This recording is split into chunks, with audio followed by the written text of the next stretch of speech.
And I think we are all well aware at this stage that in response to the unprecedented disruptions to school learning caused by the pandemic, federal leaders established the Elementary and Secondary School Emergency Relief Fund, or ESSER as it's known, investing $190 billion in K-12 education, with state education agencies given the leverage to reserve up to 10% of that sum to support relief efforts.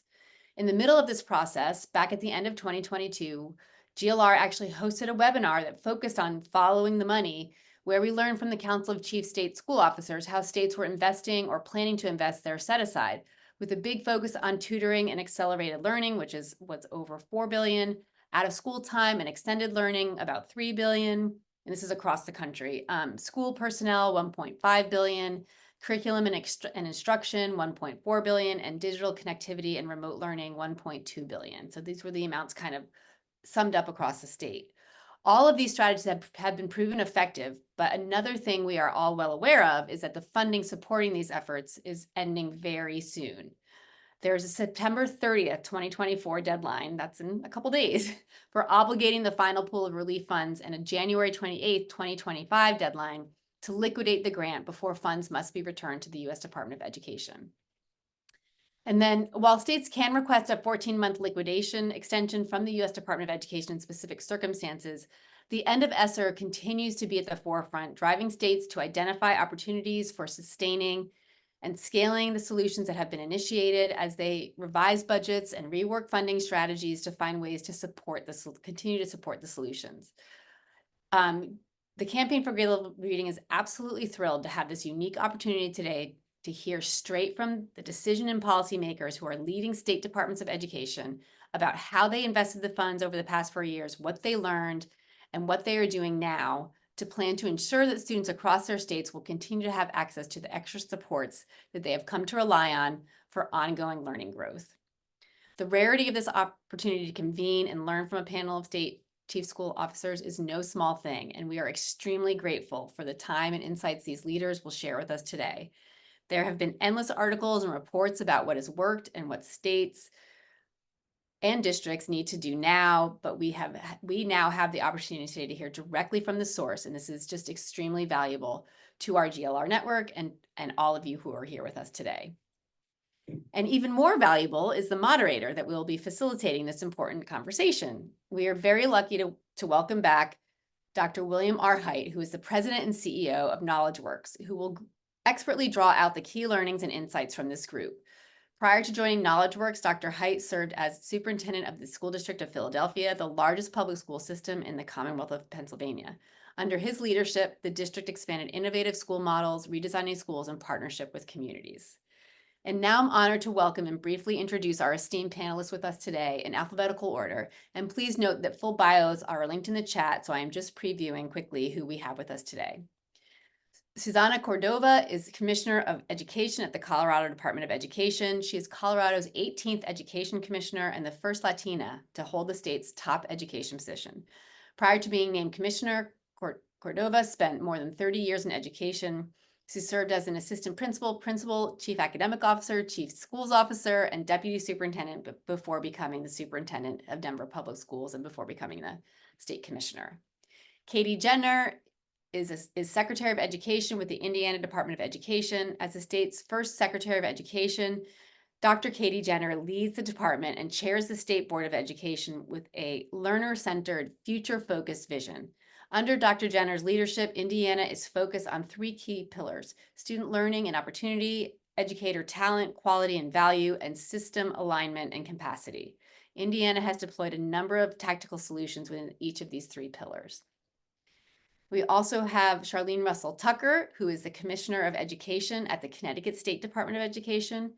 She was appointed by Governor Ned Lamont in August 2021, and until her appointment, she served as acting commissioner. Prior, she served as the department's deputy commissioner, a role in which she oversaw educational supports and wellness priorities. Previously, she served as chief operating officer and division chief for the department's Office of Student Supports and Organizational Effectiveness.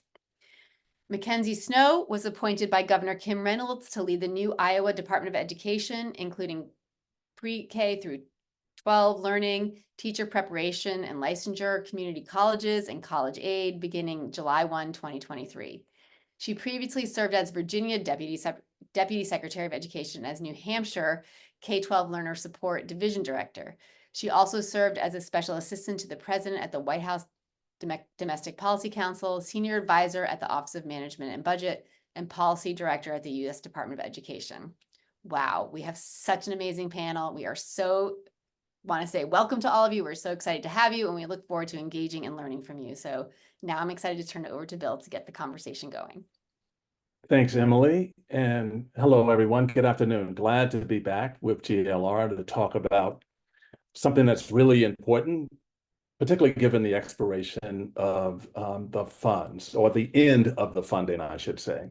And as already indicated, ESSER, through the ESSER funds, districts and states received a significant amount of additional revenue, a lot of it as a result of the coronavirus pandemic, and it was really to look at recovery efforts, but it was also to utilize those funds to do a variety of things, and a variety of things across some states and across districts. As already indicated, it was $190 billion that came about, or that was approved between March of 2020 and March of 2021. So it's a significant amount of money that came down through districts and to state departments. As indicated already, states had the opportunity to set aside 10% of those funds. And we have 4 esteemed panelists today who will talk a lot about how they use those funds to address issues that were specific to their context, to their state, what they were attempting to do. And let's not forget that a large portion of these funds were also designed to ensure that we were able to get children safely back into schools. And I don't want us to also lose sight of that now that all of us are back in schools.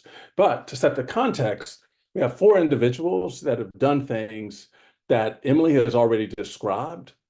But just as you think about those things like learning recovery, opportunity grants, supporting underrepresented groups, Native tribes, BOCES, special populations, the teacher pipeline, it was a whole variety of things that happened in and across these states. And so I'd like to begin the conversation with our state chiefs.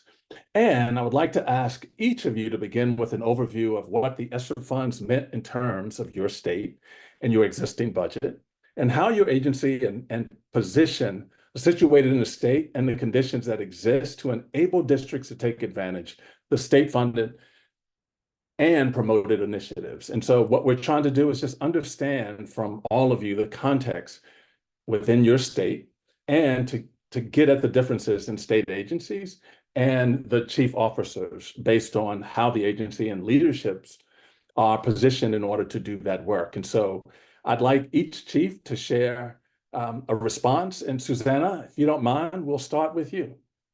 Great. Thank you. And thank you for the opportunity to share about the work here in Colorado. And even as you were talking about it, I think it's just really helpful to kind of roll back the clock and put ourselves back into, March of 2020 and the really, really challenging times that we experienced as our entire country and world went through probably the most disruptive experience of our lifetimes as we moved schools from in-person to virtual. And ESSER was such a huge part of how we were able to try to very, very quickly, rapidly respond to a completely different context for teaching and learning in the state of Colorado. For folks who don't know much about Colorado, we have the majority of kids in school districts kind of up and down the I-25 corridor, but the majority of districts are small and rural districts. At the time I was the superintendent in the Denver public schools, and even in a big place like Denver, we were not one-to-one with technology. And so one of the very first things that our state did was prioritize initiatives to try to get connectivity and resources to all districts across the state in terms of providing access. We very quickly provided funds for acceleration of learning. That was around initially like digital resources because kids weren't physically in classrooms. So really thinking about how to support the access to materials. We launched in Colorado a blended learning initiative that actually has had tremendous impact even now that kids are back in schools. And so a whole Colorado Digital Learning Consortium was created that now actually gives access. You know, during COVID, kids needed access to online learning, but today in our rural school districts, you know, if you're the only senior who wants to take an AP Physics class, our Colorado Digital Learning system allows students to be able to do that. And so, you know, there were a lot of things that were immediately about how do we create access and opportunity. I would say it then started to shift into how do we innovate, and throughout the entire time of ESSER, a big portion of the funding went to how do we recruit and retain high quality people, and particularly in areas that were under-resourced. So those are just a few of the things that we talked about where we made investments in Colorado.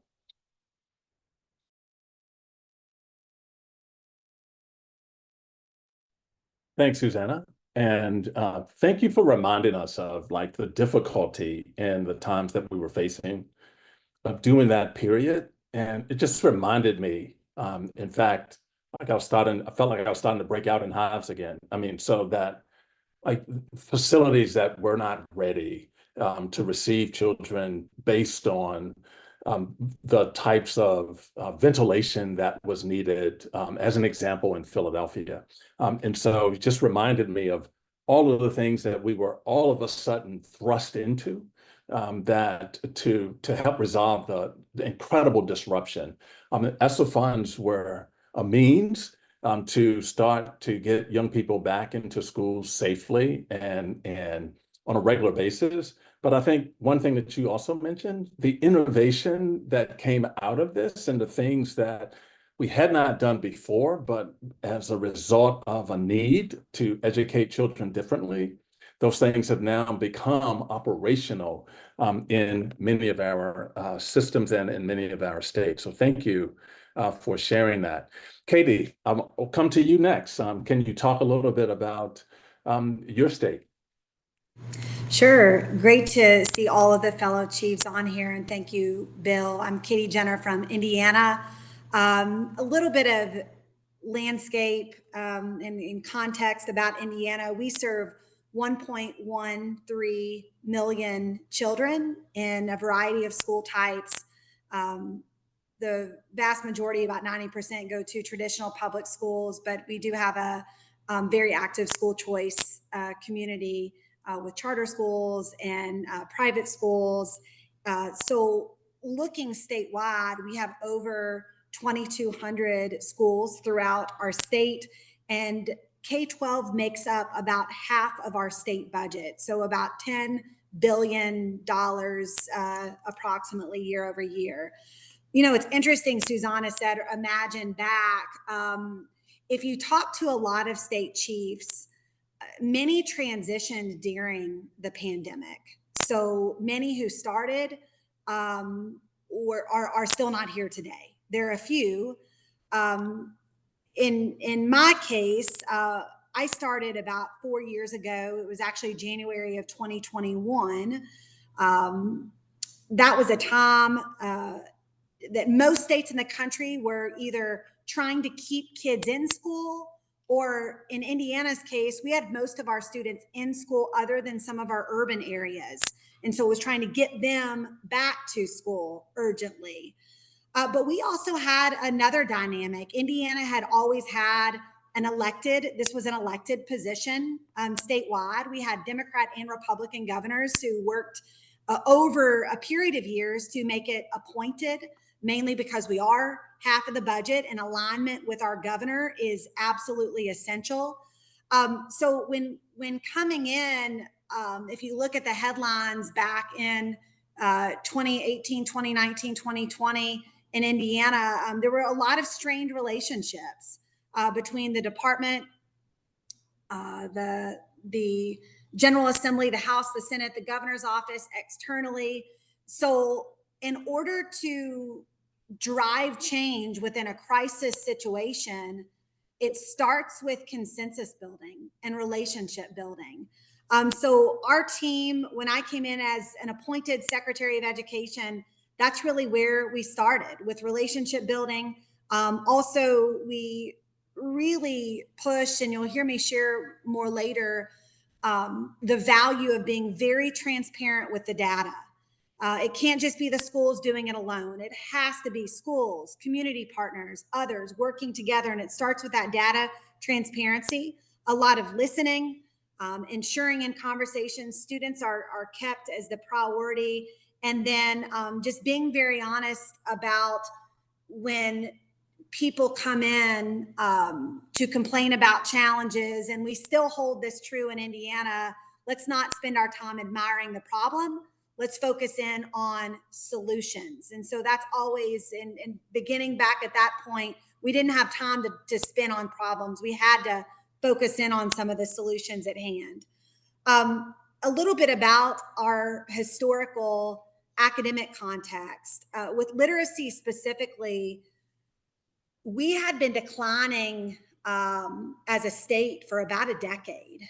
Now, if you look at the NAEP scores, many of you will say, well, Indiana's still around 15th in the nation, but we used to be higher. So we had seen a decline over a period of about a decade. We saw that in the state data, national data.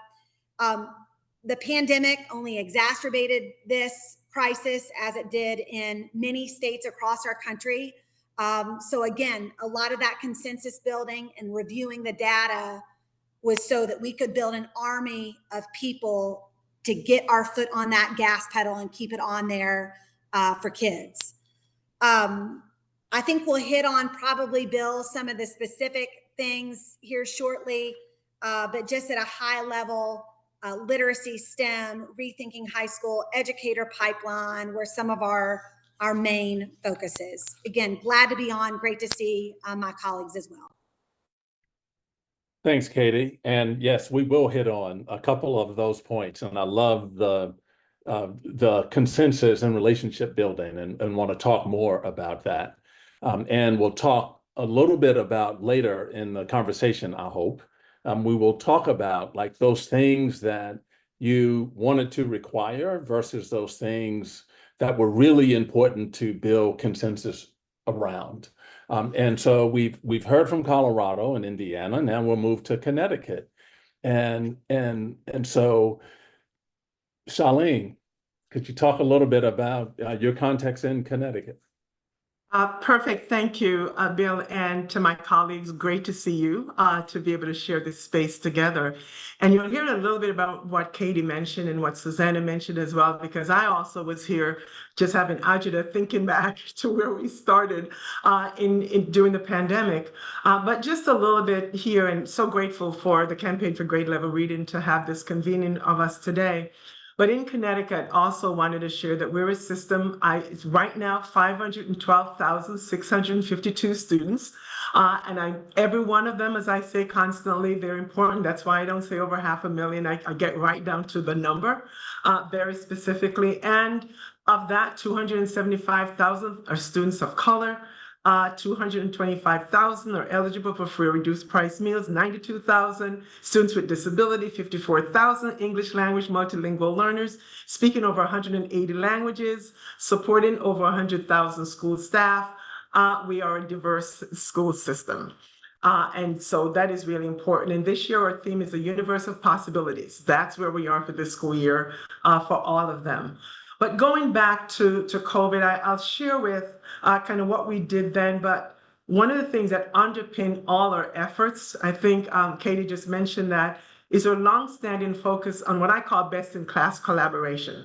Working together, listening to one another in search of common ground for the sake of all our students. And so policies, it's just my belief that policies designed without hearing different perspectives and without our constituents' input and feedback are not likely to produce the intended and needed results. So that's our school districts, that's our families, that's our policymakers, that's my governor's office, that's our State Board of Education, everyone together. And those were all the groups that we engaged as we were trying to figure out what to do as these funds were coming in. And we also went from what I call, right, the first set of funds we had was just survival. We were in survival mode with the first pot of money that we received. It was personal protective equipment. It was about the cleaning services. I mean, all of those things, like right there, that's what we were thinking about. And then the second amount dollars came into us, and we said, now let's move from acute crisis response to really start thinking about how do we thrive in this environment. And then the other pot of money came in, and we were like, okay, we've gone from surviving to thriving. How about transforming? It's kind of where we said for the last pot of money that we received. So from surviving to really transforming our system. With that said, we decided that we needed to have really some priorities that was guiding not only your district, priorities guiding not only your district's investments and spending, but what we were also doing with our set aside fund. So we established some spending investment priorities: learning acceleration, academic renewal, and student enrichment, the first big bucket, right? We know some of that was required. But I also added to that family and community connections as another priority. Then we had social, emotional, mental health of our students, school staff, another investment priority. We also did strategic use of technology and staff development around addressing the digital divide that we were all working with, another funding priority. And finally, building safe and healthy schools. Bill, you talk about HVAC systems and all of those. So we established these these investment priorities that we held ourselves to, and we also held our districts to in their whatever they were going to do. So we put out state level guidance with investment recommendations. We called it Reimagining Schools to Transform Student Lives. So we did that, and we integrated our ESSER, Every Student Succeeds Act, or targets that were already established in our plan. We integrated those targets, and we had a required needs assessment. We had our districts develop SMART goals based on their established needs, and internal to the agency or agency managers reviewed and approved the applications that came in, and continue to remind folks about their drawdowns and what needs to happen, and continuing monitoring of that. But we also collaborated with our superintendents organization, the Connecticut Association of Public School Superintendents, to deploy ESSER advisors to support our large districts. These are folks who could be thought partners really around the work. So we had all of these established and really focused on, at the time, the students that were populations who were disproportionately impacted by the pandemic, including our students of color, or students with disabilities. I gave you those numbers, or English multilingual learners, those experiencing homelessness, those who were disengaged in foster care, those from low-income households, those the juvenile justice system, and those who just experienced barriers to remote learning. So we've really used the data, really we're very much data-driven, and we talk some more about that later, to say, okay, we have these resources. Here are the investment priorities, districts. We're going to hold ourselves to it. We're going to hold you to it. And we're going to support you, though, right, as you develop the plans for utilizing those investments. So that was kind of the big picture of how we entered into the space with the 3 pots of money that came in, and we moved on from there. Thanks, Charlene. And I love the surviving to thriving to transforming. And I want to talk a lot more about that as we continue this session. But I want to move quickly to Mackenzie, our colleague in Iowa. And Mackenzie will ask, I'm asking for you to give your state context. Happy to, and thank you so much to, again, our hosts for continuing to facilitate these important conversations on how to best leverage this tremendous investment, as well as for their partnership with a dozen plus community-based organizations across Iowa. And of course, thanks to my incredible colleagues across Colorado, Connecticut, and Indiana for their leadership, as you're already hearing. Just briefly, Iowa statewide population is about 3.2 million, with about 515,000 K-12 students. About 42% of our student population is eligible for free and reduced price lunch, and about 13.5% are students with disabilities. About 7.5% are students who are English language learners. Like Susanna, Iowa has a large number of districts, about 325 public school districts, and about 37 of those districts have enrollment that exceeds 2,500 students. So our largest school district is about 30,000 students. Our smallest school district is about 50 students. And obviously the needs of those districts and those school communities are very diverse based on their characteristics. And then we also have about 214 accredited non-public schools and about 13 authorized charter schools. And then just some context setting for the broader state agency. Emily mentioned that the Iowa Department of Education has experienced government-wide alignment, and our team now represents the work of previously 5 separate state education agencies. So beginning last July, we now include PK through 12 learning, Iowa School for the Deaf, Iowa Educational Services for the Blind and Visually Impaired, Teacher Preparation, Licensure, Community Colleges, and Iowa College Aid. So that really provides us an incredible opportunity to support lifelong learning beginning in early childhood all the way through post-secondary pathways.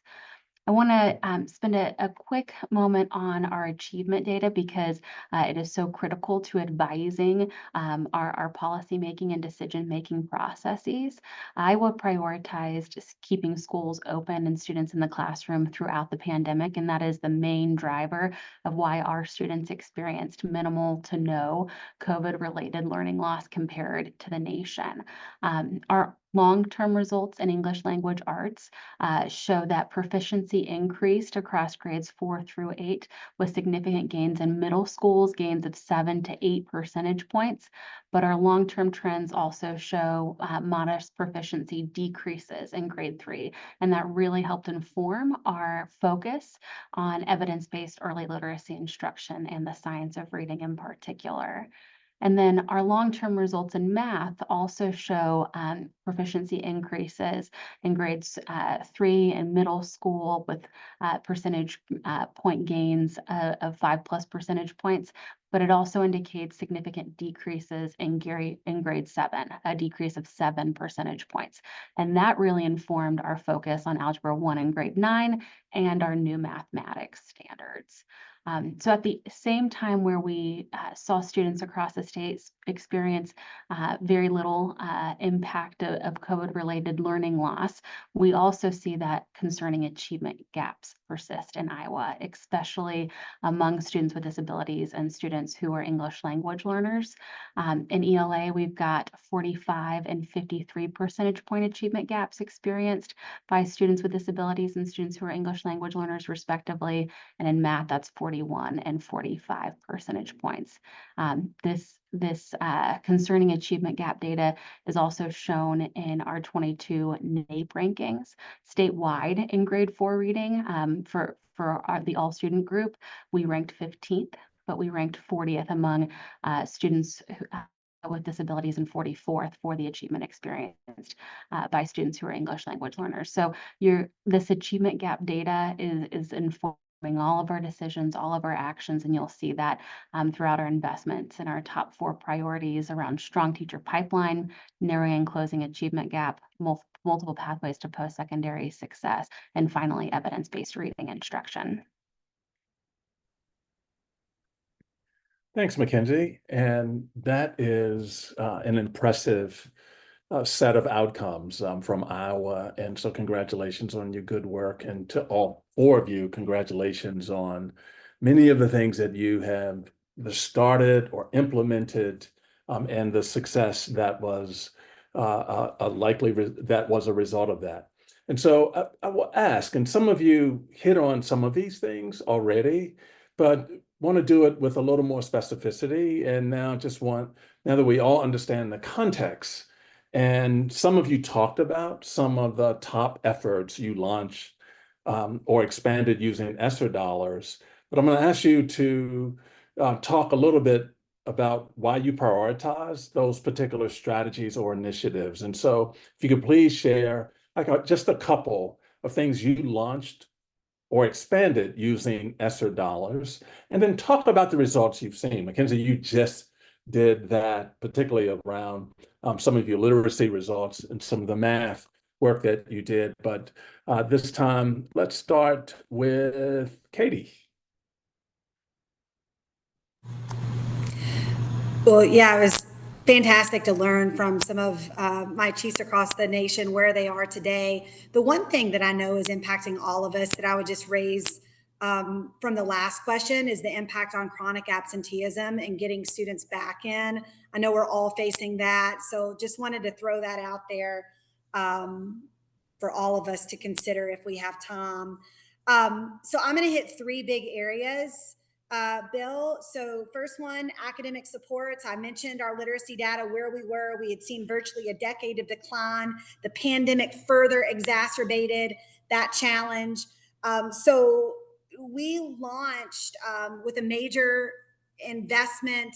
Some of it was federal dollars. A lot was Lilly Endowment Philanthropy and our Indiana General Assembly.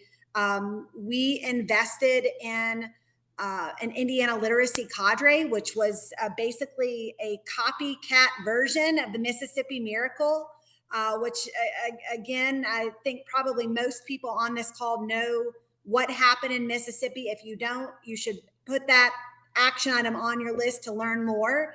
But we realized many of our teachers needed a lot of support in learning the science of reading strategies. And so right out of the gate, we had 41 schools in 2022. 2 years later, today we have almost 500 elementary schools. All of that, for the most part, is opt-in, with a few of our low-performing schools being required to be a part of that literacy cadre. I am most excited about the literacy data in two different places. Number one, our Black students over the past 3 years have jumped 7% approximately. Our special education free reduced lunch students have increased significantly as well. We had the largest year-over-year increase this past year, but the most exciting part is the return on investment from that Indiana literacy cadre. Of the schools who were participants, they improved 2.5%.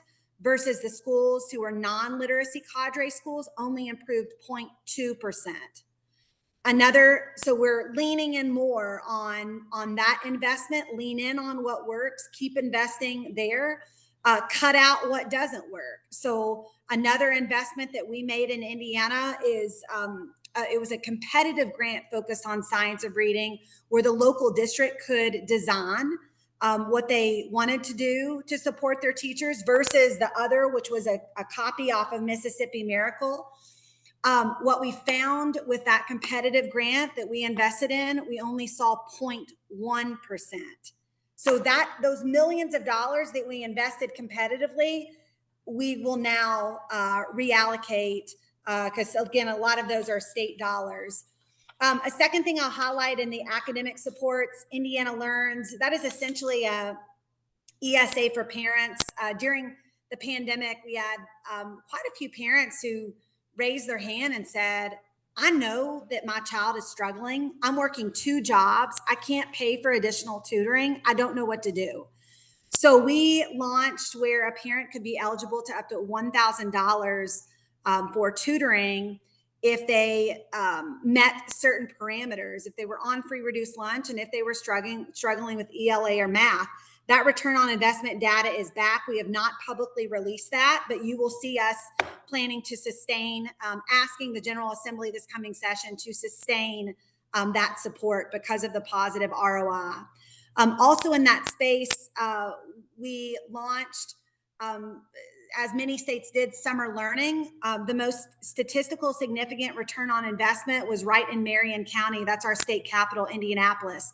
They worked with meaning the Mind Trust and United Way of Central Indiana, worked with all school types to deploy very specific summer learning.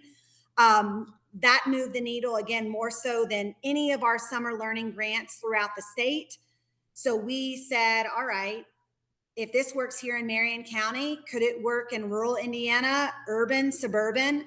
So we launched the What Works grant to try it, to see if that would move the needle. And again, that ROI data is just starting to come back.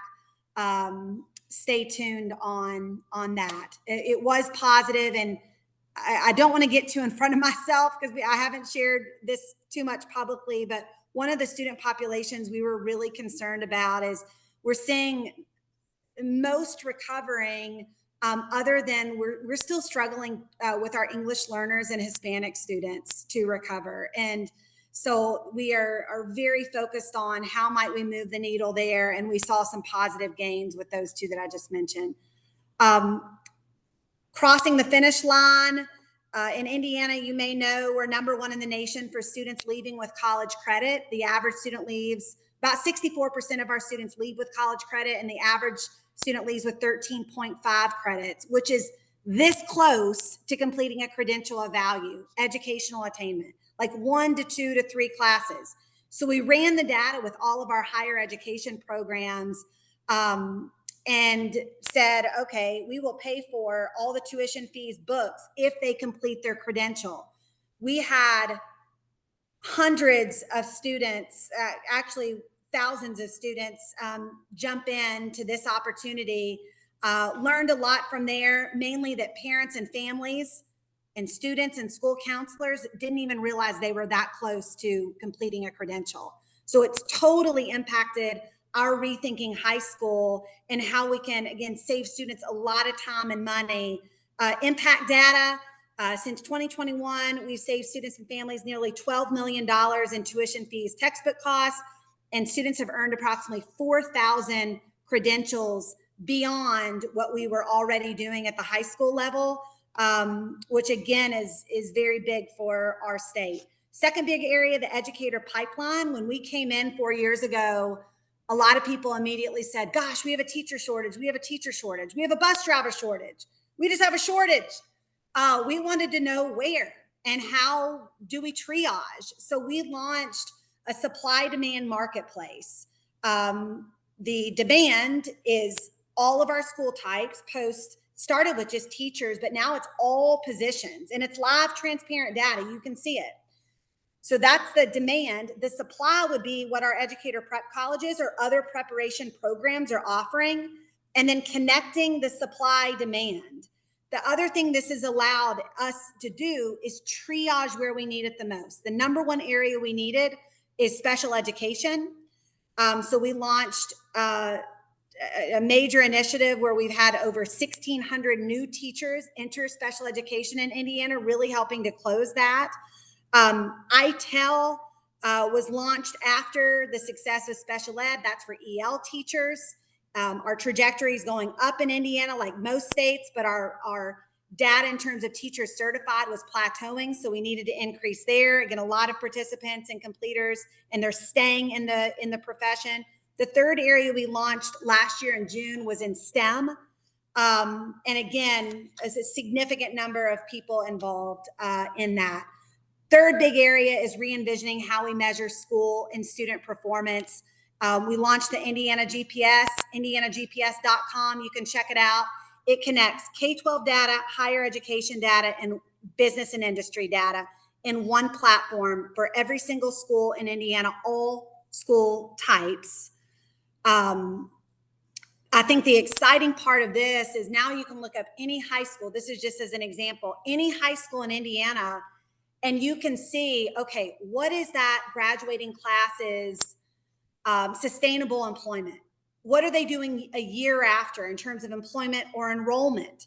By the way, enlistment data we don't have from the federal government yet. I know many states would like that as a plug. And then also median wage. So we're really, really pushing on connecting our data systems to best inform how we might move the needle ahead.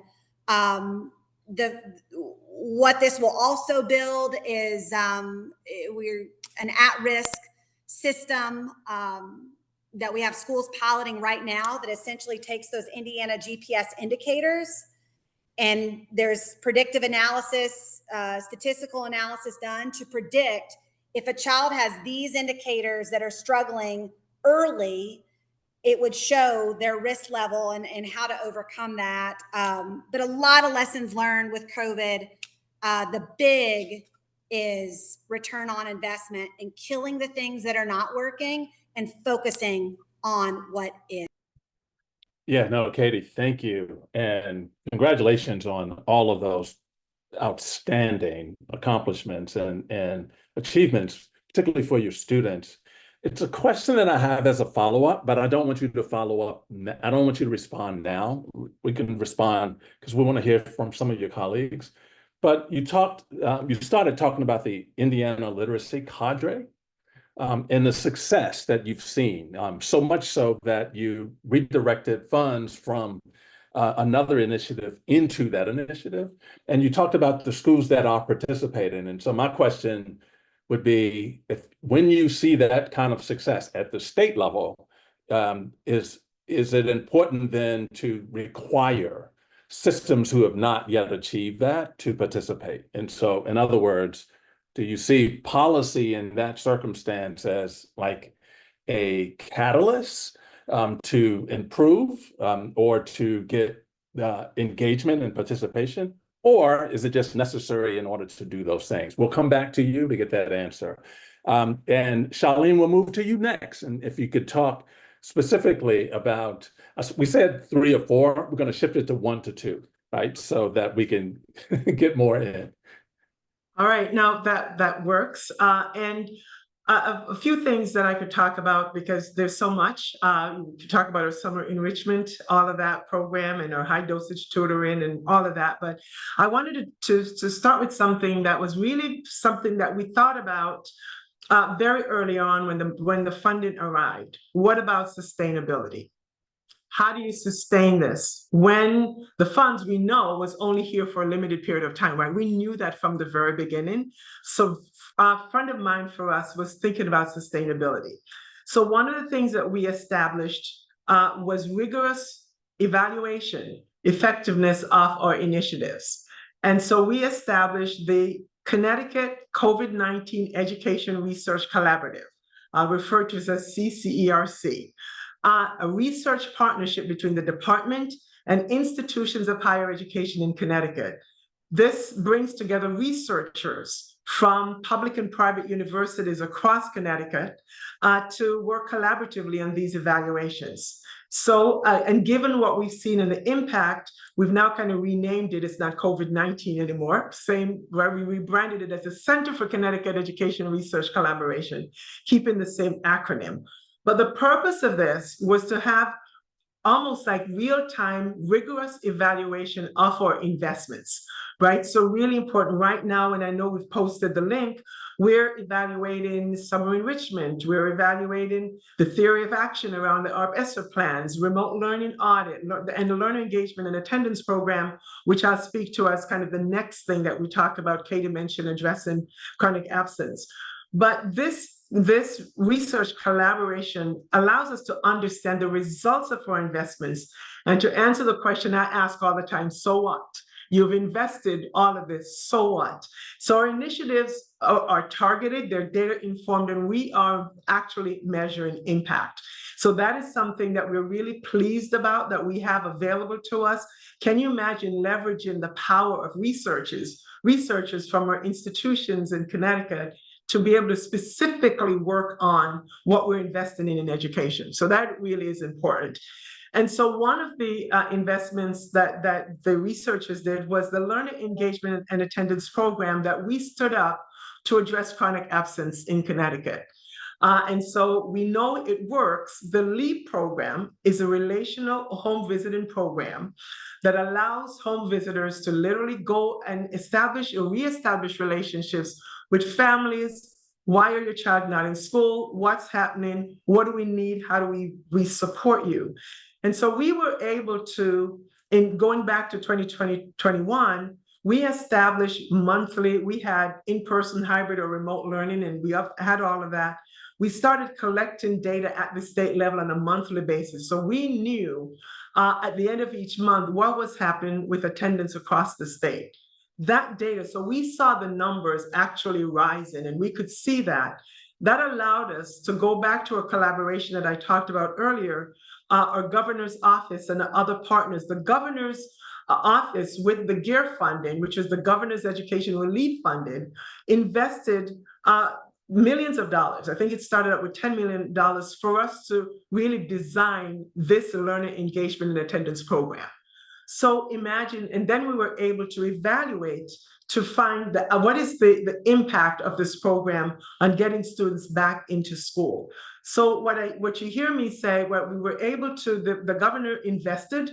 Then we have the American Rescue Plan through the legislature, further investment. So these were all these COVID relief funding across sectors now deployed to make sure that this program, which is now considered a best practice based on our LEAP evaluation that we have about really making it work across our state. So we're really pleased to have developed this. And so what are the results? We're seeing are this commitment really paying off? We've seen attendance rates year-over-year improvements, chronic absenteeism declining from 23.7% when we just were in the pandemic 2021-22 to 20% now down to 17%. So we're seeing, and those are actual numbers. We've gone from 117,000 students chronically absent to this past year, we're down to 87,000 students chronically absent. Now, there is still a lot of work to do. We're not waving the victory flag here because we want to make sure all our students are attending schools every day.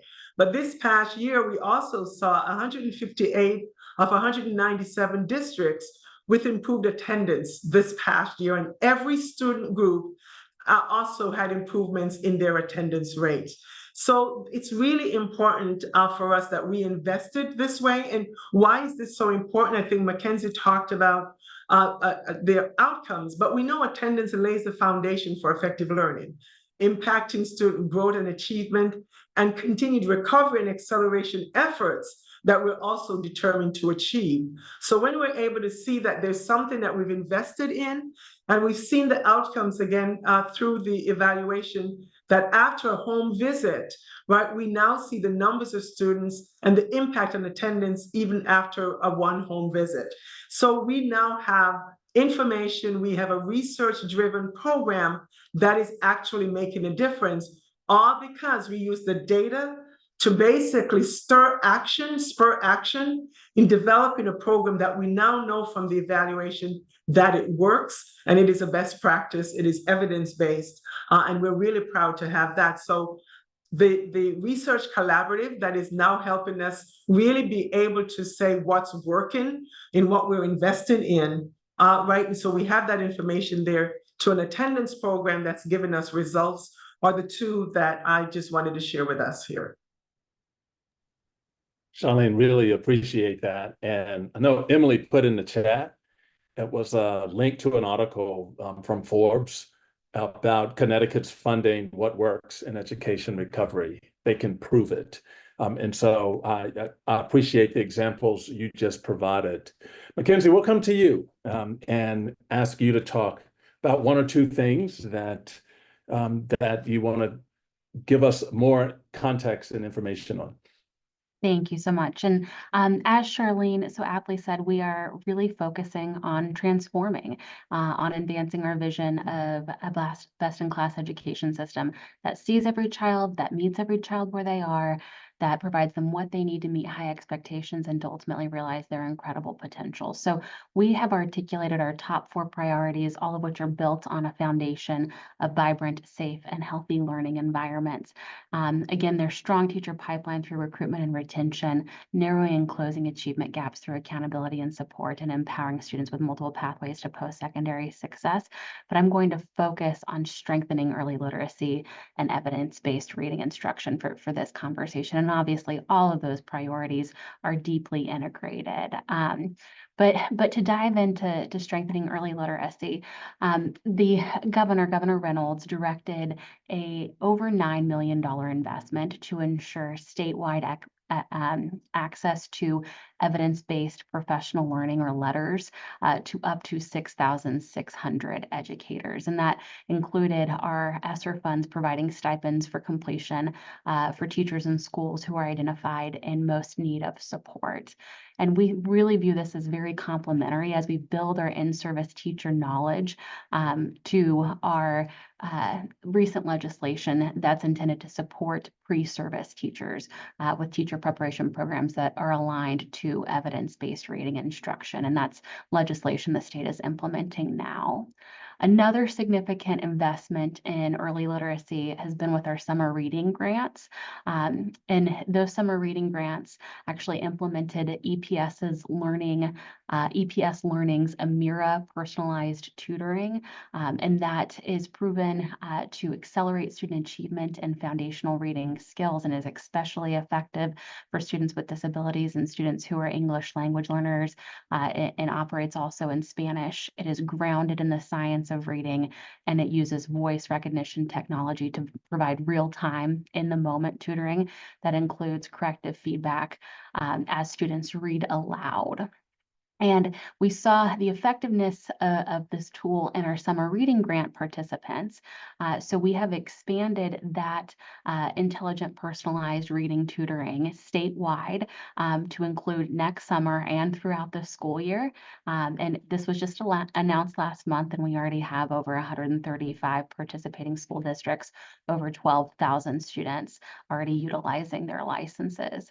And that personalized tutoring, again, is directly integrated with another legislative advancement from this past session in our newly enacted personalized reading plans for students who are not proficiently reading through the end of 6th grade. That personalized reading tutoring can be incorporated as one of the interventions to ensure that students are supported in getting on track to be proficient readers by the end of 3rd grade.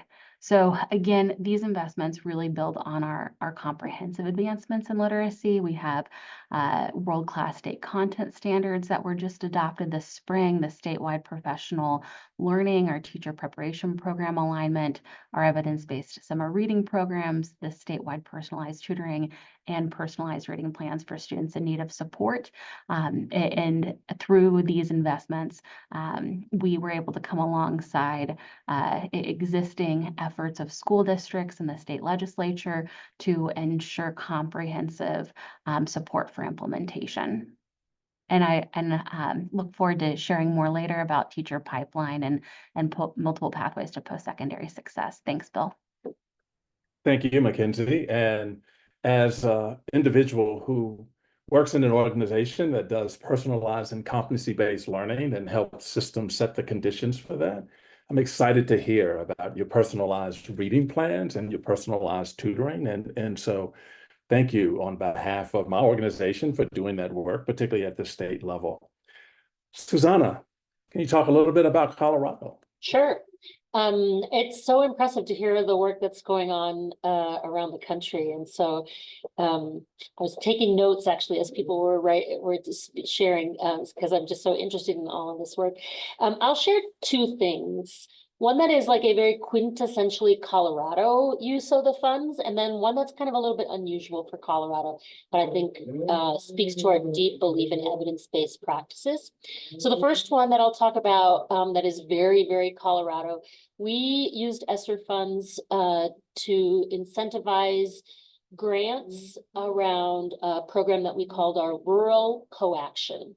And it was a way to match up rural districts, sometimes with other rural districts around the state, and sometimes with larger, more urban districts to create programs that really focused on bringing more diverse post-secondary readiness, workforce readiness, and community-based approaches to expand opportunities for kids. We did this through grants that we put out both to school districts and to partner agencies. And so we had a variety of different approaches. Colorado is a very local control state. And so I say it's a very quintessentially Colorado approach because it really invested in the ideas and the needs of local communities bringing people together to solve some of the meatiest problems. And what we've seen as a result of that is a dramatic expansion in concurrent enrollment opportunities, in work-based learning opportunities, in actually communities creating internship opportunities through local businesses, which just hadn't been happening to the same degree prior to this. So a really, really big focus on helping get particularly our adolescents future focused by bringing together communities. So that was one that was like a very, very Colorado example. And then one that's maybe a little bit less typical of Colorado. You know, we don't have state adopted curriculum in Colorado. But one of the places where we used funding was for a statewide license for ZERN. This came through a collaboration with our governor's office. And the funding that the governor also had around ESSER funds, ARP funds, and Colorado, like many places, just saw the bottom drop out in math scores during the pandemic. And we knew that we needed an evidence-based approach to supporting accelerated performance in math. So every student in K through 8th grade has access to a ZERN license. And we've seen really dramatic increases up to 1.5 years growth in the time when students are using ZERN. And math actually is the place where we've seen year over year since we resumed testing in 2021, we've seen increases in math performance at every grade across K through 8. And certainly there's a lot that goes into that. You know, we needed to see it. It had dropped so dramatically. We needed to see that improvement. We've had a major investment in our educators around this, but certainly tools like ZERN and the evidence base in a tool like ZERN, not a typical Colorado approach to have a common resource like that, but one that we think really has paid off in terms of the results that we've seen. Susanna, thank you. And you're right. I mean, that was when you were sharing that, I was just like, I think, well, she's still in Colorado, right? So that's fantastic to have everyone with access to that license. So we've talked a little bit about, well, we've talked a lot about some of the things that you were able to do through your fantastic and thought-provoking leadership. Now I want to talk a little bit about as you reflect, I mean, and you reflect on the things that worked well, the hurdles you may have had to overcome. So now with the benefit of hindsight, are there things that you would do differently? And how are the lessons that you've learned impacting your thinking and decision-making for your budget and your investments in the future, especially after the ESSER funds are no longer available? And Charlene, we'll start with you. Can you talk a little bit from Connecticut's perspective? Certainly. And I think we started out when we talked about data, and I said I'm data obsessed. And we talked a little bit about how we've used data to inform what it is that we're investing in, and also to really talk about sustainability. Really important, I believe, that we continue to work on, and here in Connecticut, as I mentioned, our research collaborative is not going away. We rebranded and renamed it because it is so important that we know the return on investment for what it is that we're doing. And actually, I'm using what we're learning there to make the case. And I'll go back case in point. Our summer enrichment grant that we received under COVID was $11 million. And we deployed those $11 million. We had the research collaborative do an evaluation. And because of that, it translated into $22 million more. So the 11 became 33 with ARP ESSER funding that we were able to receive. The same was true with the LEAP program, where we got additional funding because we were able to make the case about what works. And so it is really important, I believe, and I had the privilege to testify in front of Congress a couple of times, and I made the same case to them that any program funded should come with monies funding for evaluation. We need to be able to answer the question, so what? when we make an investment. And that's what we're all talking about here. So that is something that I say is a best practice that will continue. Imagine now being able to go to the legislature and say, here's this thing we tried during COVID. Oh, by the way, we know it works. We know there's results. Now it's your turn, right, to invest in that. And I think that is just something that I think is really important. So that is a lesson learned, to continue to try to make the case for being able to answer the so what question when we make an investment into a program or into an initiative. The other takeaway here is give voice to those most directly impacted by your decisions. And even though I know COVID, I think it was the ARP ESSER funds required that you reach out to different constituents and you do stakeholder engagement, that has to be a best practice. And oh, by the way, never forget the voice of our students. We also, another program I could have talked about, Bill, but if we had time, was our Voice for Change program, which was a first in its kind in our state that we launched to give students, put the power of what are you going to do with your COVID dollars in the hands of students. And we did that through a project here where high schoolers were able to develop projects along with their ESSER, by our ESSER priorities. They developed projects. It was a civic engagement project. It had to be voted on by students. They had to campaign. They had to vote. And at the end, we funded projects. And what they told us through these projects, for example, that was social emotional learning was important to them. Most of the projects was about social emotional mental health supports. And so we really learned a lot, and they did lasting investments, some of which have turned into programs that are now going forward in their school districts. So we have to make sure that those closest, that we're constantly hearing from our educators, hearing from our students, and those closest to the work that we're doing. And then the other thing I'd say is the need for data transparency. I think Katie talked about that up front, but I am so, we've got to be able to make sure that we're constantly speaking truth to power with putting the information in that space. And our team here, shout out to them in our performance office. I call us Dashboards Are Us, because we're constantly developing dashboards to make sure that the community at large, so policymakers or family members or community organizations, have a reliable and holistic picture of our successes and the areas that we need attention in. I think that is really important. And so making sure that we're able to do that as leaders for all of us. I know one of the questions, what would you say to other leaders? It's about developing trust in the work that we do. And the Franklin Covey's book that talks about the speed of trust. One thing that changes everything is that we judge ourselves by our intentions and we judge others by their behaviors. So the fastest way to restore trust is to make and keep those commitments, even the small commitments that we make to others and to ourselves. And so my commitment to Connecticut is transparency with the data that we have. And even if it doesn't look pretty, that we want to make sure it's there, because I really believe it then brings us together to figure out how to together work on what needs to be done. So those are three things I think are really important as we go forward, that we are paying close attention to, listen to those voices closest to where we want to impact change. Authentically that way. It's not a check the box, but it is really authentically listening to all of those in the space that we're talking to them, and not forgetting the students, making sure that we have a total commitment to the data, make sure initiatives are targeted, data informed, and that we're measuring impact.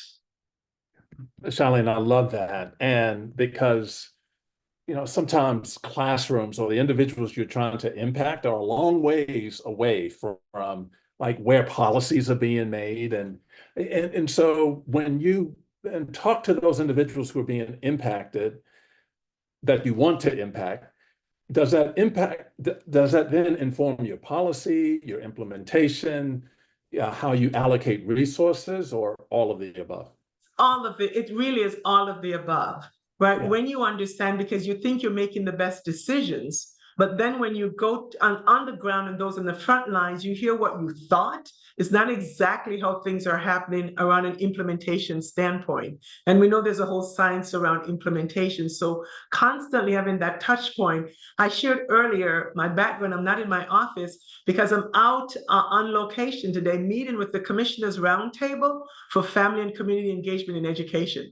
I've got a group of folks that I'm listening to that represent the voice of families and communities to hear what are your experiences and what do we need to do differently. So yes, it's impacting our policy, it's impacting implementation. And as I say to them, we're always listening so we can hear and learn. And also I engage them to also, we're going into a legislative session, talk to your legislators. They also need to hear from you how they're experiencing the work that we're doing, what they're funding, right, and the impact that we're receiving. Fantastic. Dashboards are us. You hear that again. All right. So, Susanna. Yeah, in thinking about the challenges, I think that we actually really struggled with getting the right evaluation considerations. So Charlene, I'm listening a lot and taking a lot of notes as you're talking. That was one of the areas that we struggled for sure. So I won't talk about that as much, but I do want to just talk a little bit about a challenge that we've had that addresses some of the questions in the chat. So, you know, Colorado is experiencing declining enrollment statewide, with the exception of a couple of districts kind of in the northern agricultural areas. We have a varied landscape in terms of districts that are unionized or not. We have real complexity around housing and challenges with housing, particularly in our rural areas, because of the impact of resort communities.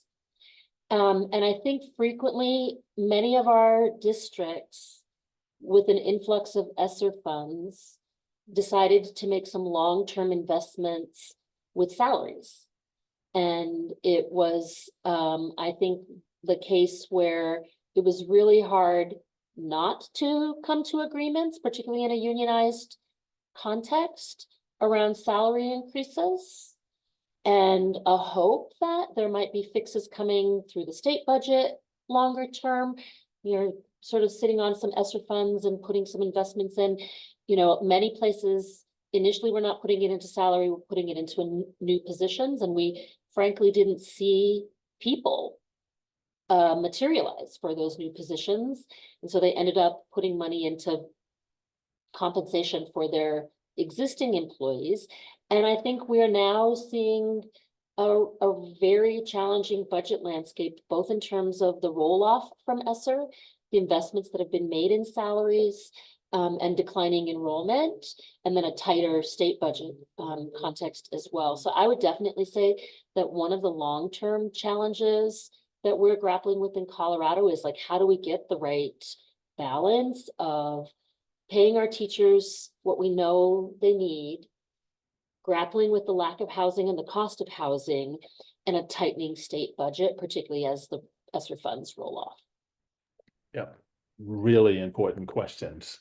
No, we're running short on time. In order to get to the questions, and I saw some in the question in the Q&A, and we'll get to those. But Katie, I'll ask you the same thing. Like, given hindsight, are there things, and you gave one a great example, but are there other things that you would do differently? Yeah, this is, like the others have said, this has been a massive growth opportunity as a leader to lead through times such as this. And I wouldn't trade it for anything, even with the headaches, but probably coming in one of the biggest challenges that I don't know I saw completely is how slow state bureaucracy moves. And when we're trying to move the needle quickly for kids, it really became a challenge. And I see Susanna shaking her head. Several state chiefs were on mass text strands, just almost like therapy at times, on how slow contracts were moving. You know, and especially when we all wanted resources quickly, there was a slow hiring people. It's the little things here and there. So we strategically, in order to move faster, number one, sometimes the governor's chief of staff was on my speed dial if something was moving too slow. So know who you can call and get things done. But number two, instead of philanthropies giving money straight to the department, where it gets trapped in state agencies and then it has to go here, and all these people have to sign off. We started working with external partners. Philanthropy, send the money there, then we'll work with them directly. So again, if we're trying to move the needle for kids, and knowing, friends, a state chief's shelf life is not that long. It's a lot. I mean, you can look at that statistically. We've got to go faster than what we're doing. The second big thing, and you hit on this earlier, Bill, as your consensus building, what do we require everyone to do at once, and what do we allow opt-in and try to scale? Oh gosh, there are a number of lessons I learned on that. We've been very, very successful with opt-in, but there are some things that we've had to require in the space of reading that has just not been very popular, but we have no time to waste. So those would be just a couple. Really appreciate that. Thank you, Katie. Mackenzie, talk about Iowa. Happy to, thank you.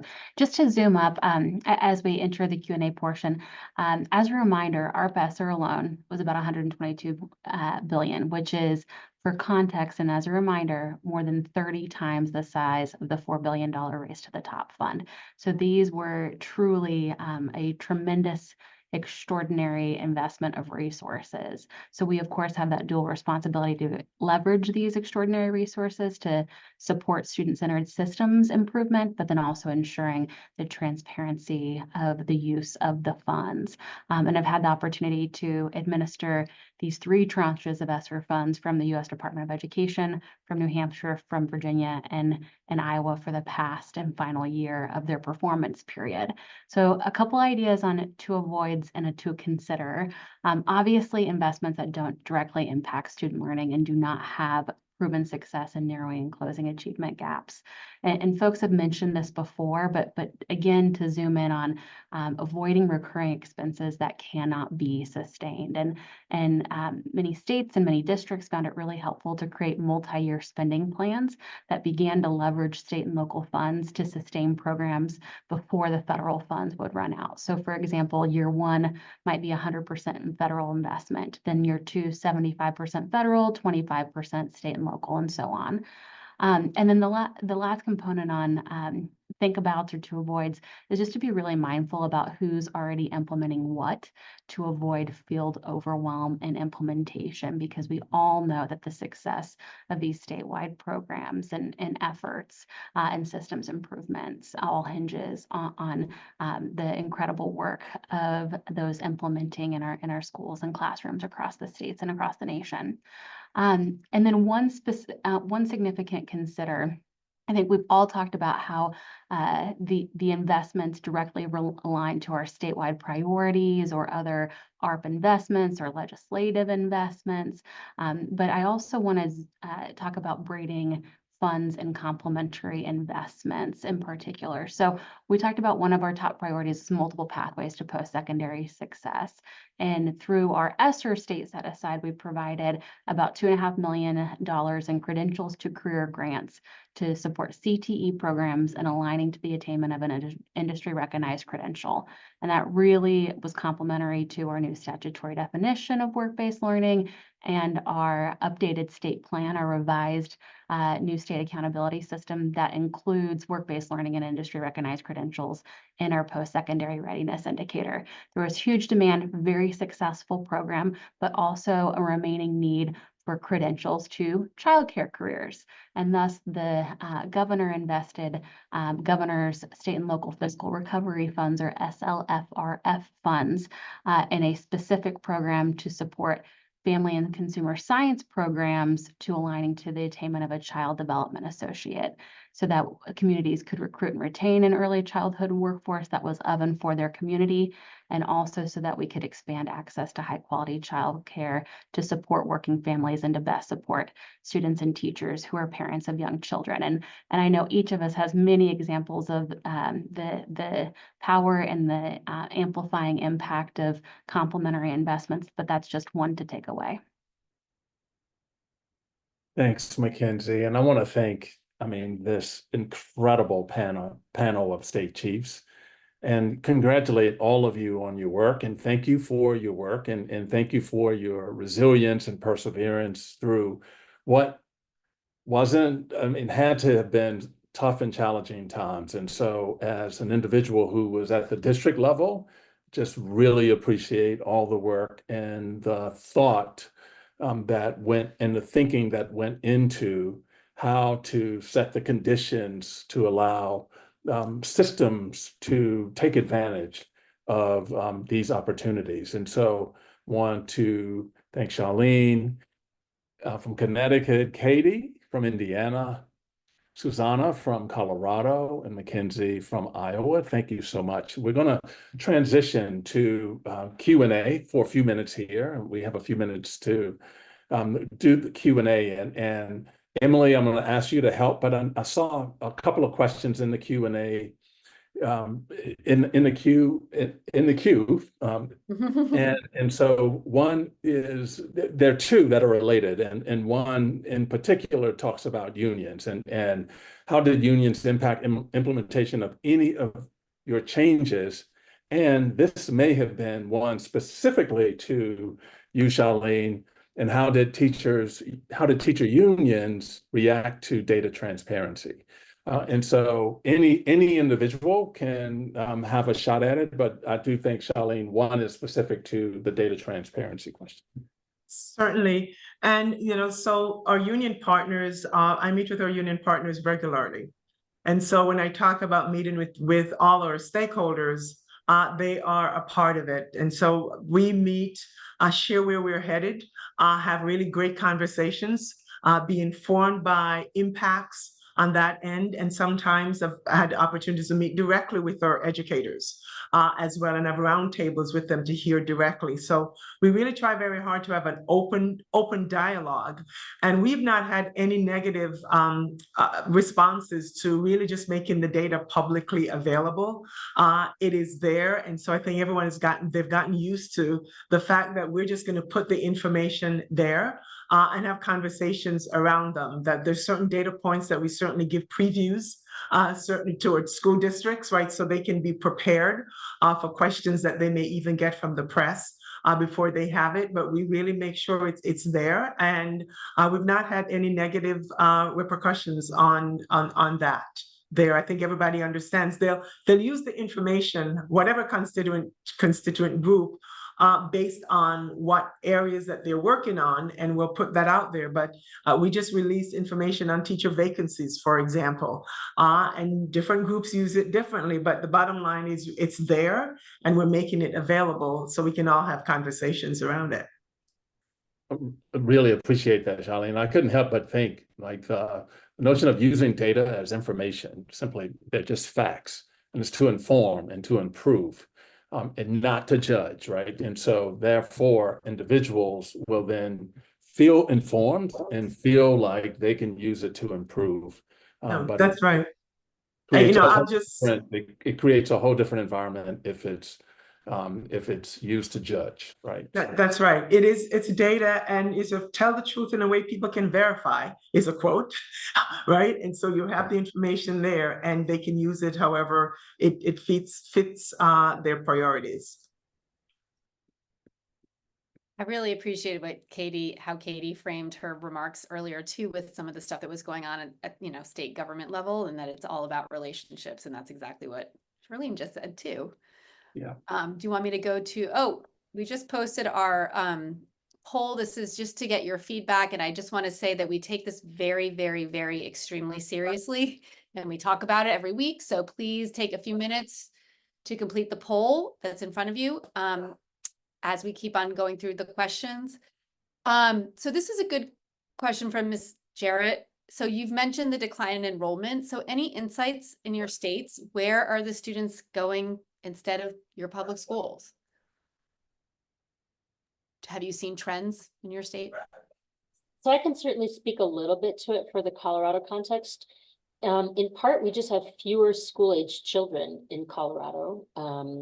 We had a fascinating presentation by our state demographer just about a year ago People are starting to have families later in Colorado. It used to be about 25 to 35 was when people started families. That shifted from 30 to 40.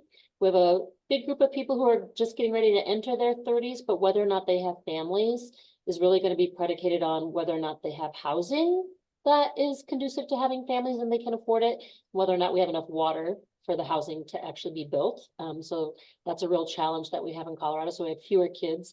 We did see a big increase in the number of families that were homeschooling their children. And we know that actually because we have a program that we call homeschool enrichment, where you can get part-time funding as a homeschool family by participating in public school opportunities. So we definitely know that there were more families that have been homeschooling their children since the pandemic. Thank you. Anybody else with trends? If they're not in public schools, where they're going? Yeah, so I mentioned Indiana is very much a school choice state. We have about 1 million students, so 87%. I said earlier, rounding, about 90%, but 87% in our traditional public, 5% in charter, and 8% in non-public. We are seeing more students going to non-public, choosing that option. And the follow-up. Still though, the vast majority of students do go to. And so the follow-up question there, are there strategies that you see districts using to regain and increase enrollment? So when you're a state that has a free market, you better do a great job educating kids. So that's how schools are getting kids back. I mean, schools are getting kids back if their literacy data is improving, if their math data is improving. They're getting kids back if they're engaging at the middle school level, if they are providing other services at the middle school level that maybe a parent is interested in seeing. At the high school level, it's all about, and Susanna mentioned this a bit, more and more parents are being drawn to the opportunities of earning credentials of value and having a work-based learning experience. So it really is, and I'm speaking as I was a traditional public school teacher, school leader, district leader, but when Indiana started to move to school choice, years back, we thought our product was pretty darn good. But that really caused us to get better fast and to better communicate. So that's what schools are doing. They have to move the needle on data and build relationships with parents and families. That's what's drawing them. Great. Mackenzie, I saw you took yourself off mute. Were you going to respond to that as well? Yeah, happy to jump in quickly. I think it's just critical as we frame this conversation around the use of ESSER funds to also touch base on the emergency assistance to non-public schools funds and to ensure that we're supporting students, families, and teachers in all educational environments. So an example would be for our letters, science of reading professional development, leveraging unspent EANS funds to ensure that non-public educators also had access to that transformational professional learning to bring it back to our core conversation. Thank you. And Tracy, this question's directly for you. Tracy wants to know, did I say Katie? Yes, Katie. This question is for you. Tracy wants to know more about Indiana's success with literacy and African-American students specifically. Yeah, so I hope you picked up, we very humbly steal and learn from other states that are moving the needle. So I mentioned Mississippi.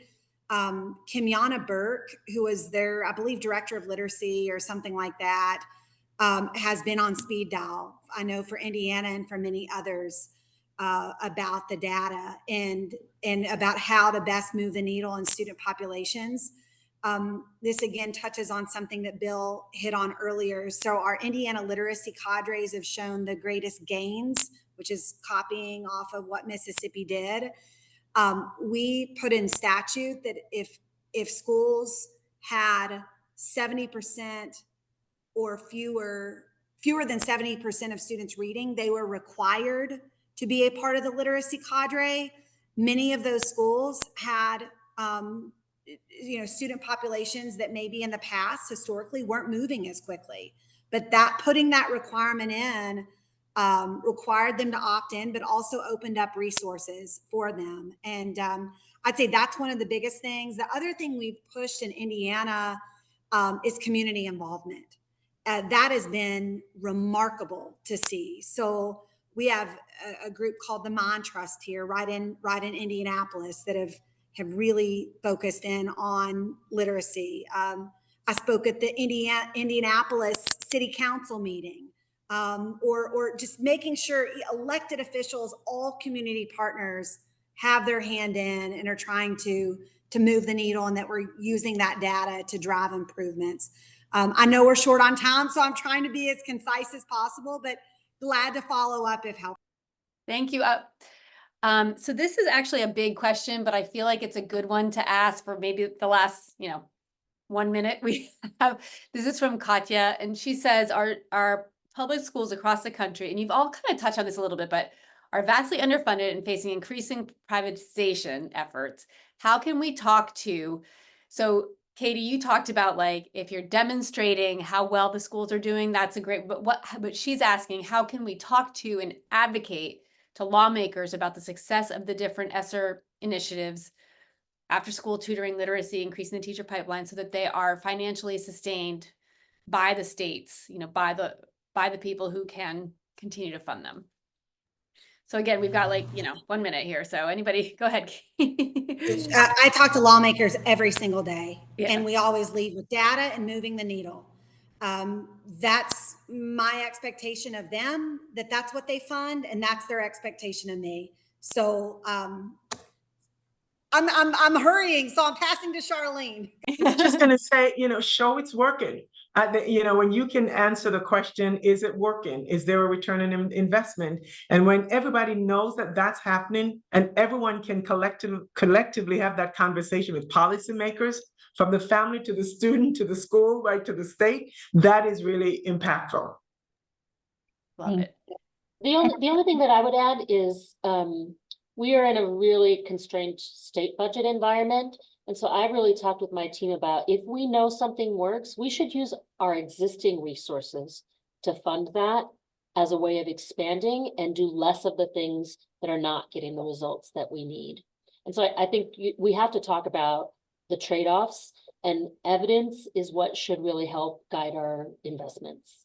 Can I just say quickly, and that is so key, it's important that we are looking at what's currently in the system, right? We know these other funds, but what's already there, and how we blend and braid and make sure that we're actually investing those, right, in initiatives and programs that work. Mackenzie, I know go ahead. Yeah, just the one quick thing I would add is it's also incumbent upon us to show the ROI, or that it's working, to educators and families, because of course the significant importance and imperativeness of implementation with fidelity, and then also communicating to families the effectiveness of investments and programs. So thanks for letting me add that real quick. I just want to say a huge thank you, Bill. You are so awesome. You're the best moderator.